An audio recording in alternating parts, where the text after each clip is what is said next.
Hello, it's me NP. Welcome to the Best Preparation, a big platform for learning English language. Please don't forget to subscribe this channel and click the notification bell. Okay, now let's move on to today's lesson. Speaking English Basic Skills. This title goes in every topic, every lesson, and I'm going to talk about some and some of, all and all of, most and most of. What's the difference between these? We have to know. Yes, sometimes you use only some and sometimes some of. Why? What's the difference between some and some of? All and all of, most and most of. We should be clear today, okay? Oh, now let's see. Uh,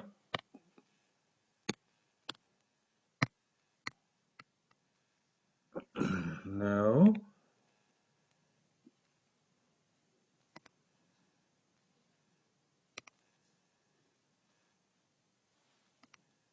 okay. Okay, now, some and some of, all and all of, most and most of. Look here, some, all, and most. These are used in general. Okay? In general, some of, all of, and most of are used in particular. Okay? के बुझ्दै हुनुहुन्छ त? Some of, some, all र most चाहिँ in general, generally कुनै कुरा गर्दाखेरि यिनीहरू प्रयोग हुन्छन्। तर पर्टिकुलरली तोकेर गर्दाखेरि चाहिँ some of, all of, most of प्रयोग गरिन्छ। यो बुझ्न निकै गाह्रो टपिक हो, तर म एउटा कुरा तपाईहरुलाई भन्छु, राम्रोसँगले यो कुरा मनन गर्नुहोला। जस्तो केही मानिसहरू, हेर्नु है, केही मानिसहरू गेम मन पराउँछन्, केही मानिसहरू खेलकुद मन पराउँछन्, स्पोर्ट्स मन पराउँछन्। ल, केही मानिसहरू स्पोर्ट्स मन पराउँछन् भन्नु र यो कम्पनीका केही मानिसहरू स्पोर्ट्स मन पराउँछन् भन्नुमा फरक छ। केही मानिसहरू छिट्टै रिसाउँछन् भन्नु र हाम्रो कम्पनीमा काम गर्ने केही मानिसहरू छिट्टै रिसाउँछन् भन्नुमा फरक छ। केही मानिसहरू छिट्टै रिसाउँछन् भनेको चाहिँ सम्पूर्ण मानव जाति, जेनरली सबैलाई कभर गर्छ कि गर्दैन? केही मानिसहरू छिट्टै रिसाउँछन् भन्दाखेरि त यहाँका मान्छे त्यहाँका मान्छे भनेको छैन, केही मानिसहरू छिट्टै रिसाउँछन् भनेको छ। तर हाम्रो कम्पनीका केही मानिसहरू छिट्टै रिसाउँछन् भन्यो भने चाहिँ एउटा विशेष, पर्टिकुलर भनेको विशेष ठाउँको कुरा भयो नि। त्यो विशेष ठाउँका मान्छेको कुरा भयो त्यहाँ चाहिँ। तर केही मानिसहरू छिट्टै रिसाउँछन्, हाम्रो कम्पनीका केही मानिसहरू छिट्टै रिसाउँछन् भन्नुमा के छ? एउटा जेनरलाइजेसन गरेको छ, एउटा पर्टिकुलरली फोकस गरेर भनिएको छ। यसरी पर्टिकुलरली फोकस गरेर भन्दा चाहिँ some of, all of, most of को प्रयोग हुन्छ। अनि जेनरली सबैलाई बुझाउने गरी भन्दा चाहिँ सम, ऑल र मोस्ट को प्रयोग हुन्छ। अब यिनीहरूको मिनिङ मैले सबै कभर त गर्दैन, तर पनि यहाँ लिएर आएको छु। जस्तै हेर्नुहोस् त, सम भनेको केही अथवा कोही है। सम अफ भनेको डटका केही, डटमा भएका मध्ये केही, मध्ये केही, डटमा भएका मध्ये केही। हेर्नु त, सम भनेको केही अथवा कोही हुन्छ। सम अफ भनेको चाहिँ सम अफ भन्ने बित्तिकै मध्येका कोही अथवा मध्येका केही भन्ने अर्थमा आउँछ। ऑल भनेको सबै, तर ऑल अफ भनेको का सबै, कुनै पर्टिकुलर ठाउँका सबै, कुनै पर्टिकुलर ग्रुपका सबै, त्यस्तो अर्थमा चाहिँ ऑल अफ आउँछ। त्यस्तै मोस्ट भनेको अधिकांश, अधिकांश भन्दा बुझ्नु भएन भने धेरै जसो, मोस्ट भनेको धेरै जसो, धेरै जसो। अब अधिकांश अथवा धेरै जसोलाई मोस्ट भनिदो रहेछ। मोस्ट अफ भनेको चाहिँ मध्येका धेरै जसो, मध्येका धेरै जसो। अब धेरै जसो मान्छे सरकारको एक्सन प्रति सन्तुष्ट छन्। कोरोना भाइरस नफैलियोस् भनेर लकडाउन गरेको छ। लकडाउन प्रति धेरै जसो मान्छे सन्तुष्ट छन् भन्दा चाहिँ यो लाउन मिल्दैन, यो लाउनु पर्छ। किनभने जेनरली सबैलाई कभर गर्न खोजिरहेछ त्यो सेन्टेन्सले।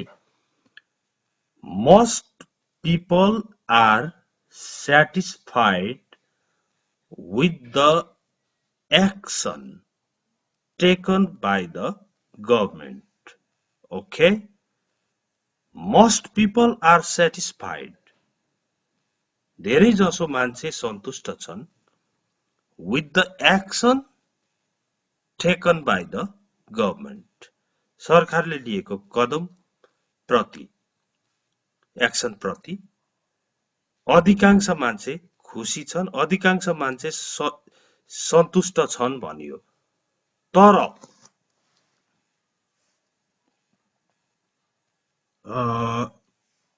काठमाडौँका अधिकांश मान्छे सन्तुष्ट छन् भन्नु पर्यो भने चाहिँ most of the people living in Kathmandu भन्नु पर्यो।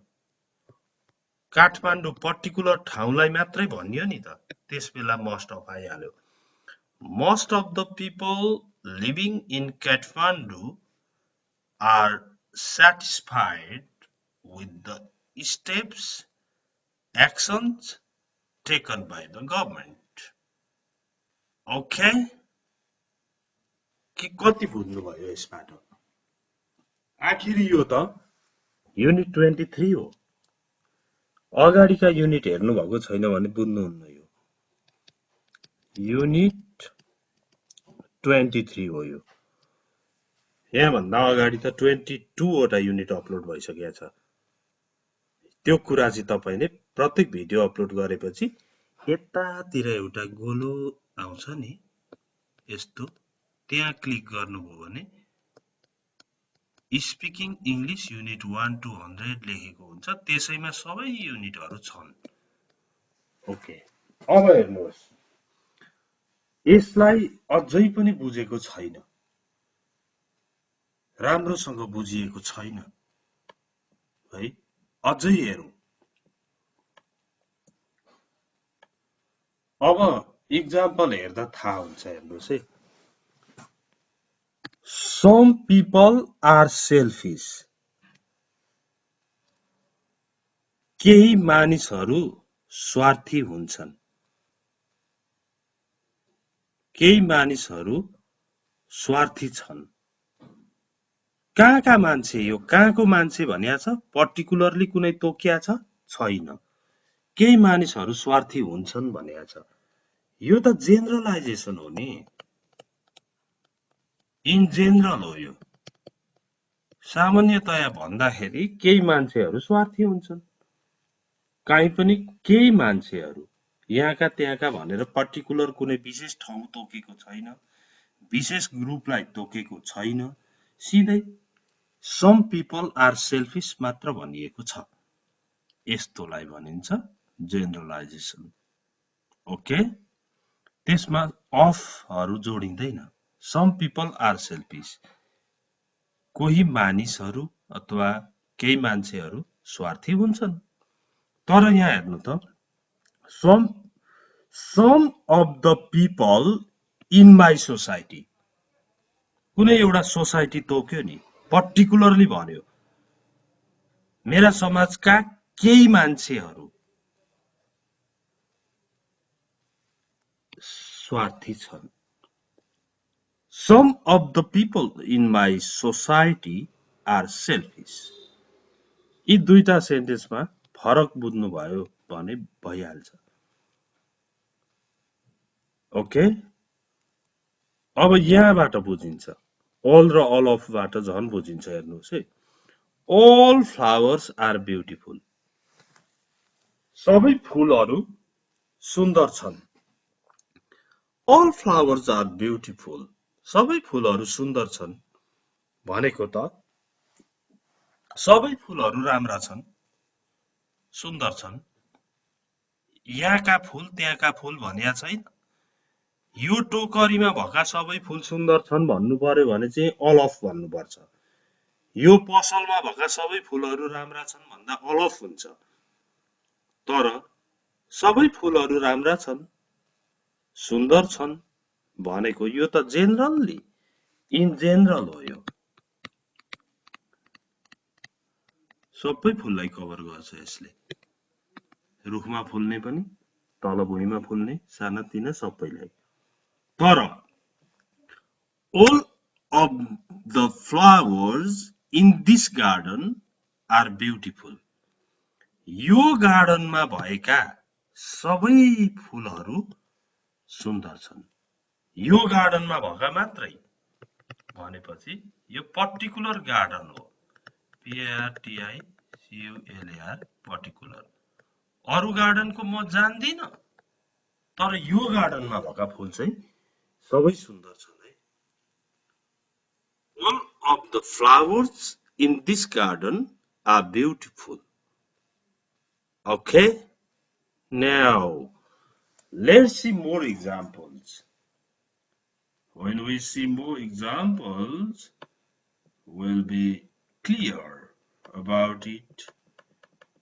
Seeing more and more examples helps to be clear.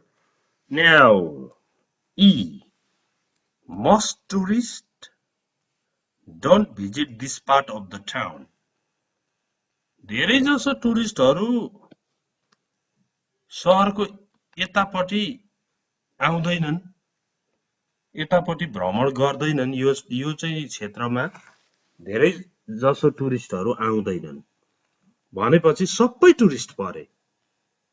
यहाँ यो त्यो टुरिस्ट भनेको छैन, तर अफ लाउने बित्तिकै चाहिँ पर्टिकुलर टुरिस्टहरू हुन्छ। यहाँ हेर्नुहोस् है, some of the tourist from China, चाइनाबाट आउने धेरै जसो टुरिस्टहरू don't visit this part of the town. यो टाउनको यो क्षेत्रमा आउँदैनन्, भ्रमण गर्दैनन्।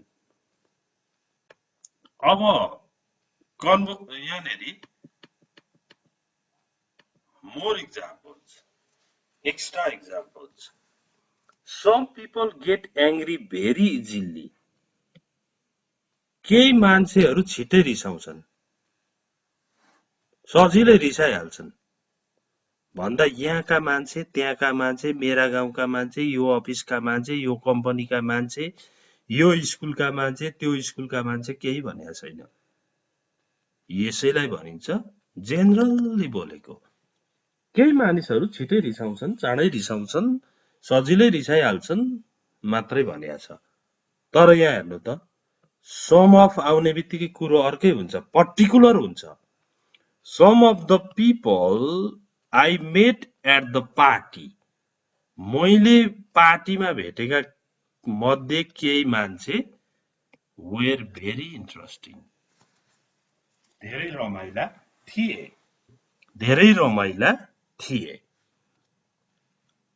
अब यहाँ हेर्नुहोस् त, some of the photos, some of आयो भने कुनै विशेष ठाउँमा खिचेका फोटोहरूलाई मात्रै लिन्छ,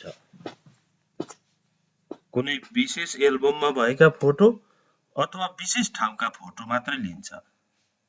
some of the photos I took on holiday, मैले बिदामा खिचेका मध्ये केही फोटाहरू वेयर भेरी नाइस, धेरै राम्रा थिए। आर भेरी नाइस भने पनि हुन्छ। मैले बिदामा खिचेका मध्ये केही फोटाहरू धेरै राम्रा छन्। यहाँ हेर्नु त, I spend most of my spare time, spare time भनेको फ्री टाइम,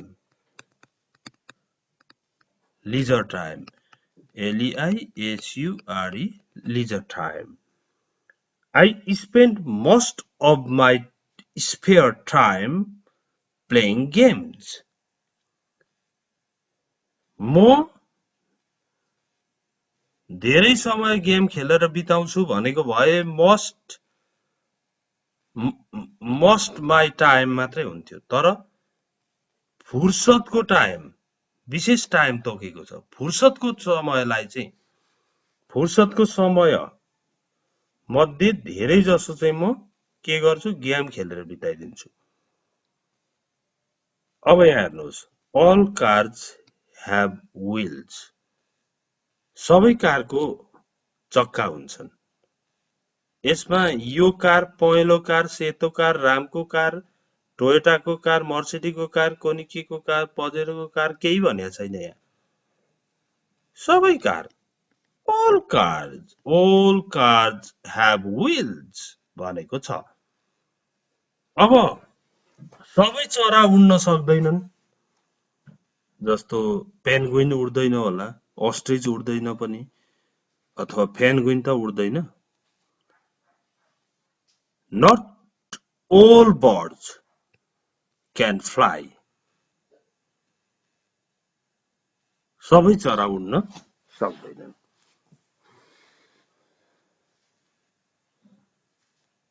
सबै चाहिँ उड्न सक्दैनन् भनेको। नम्बर 2, यहाँ हेर्नुहोस्, I wasn't well yesterday, हिजो मलाई सन्चो थिएन। I spent most of the day भनेको कहिलेको दिन भन्दा तोकेको छ नि त, हिजोको दिन चाहिँ। I spent most of the day in bed,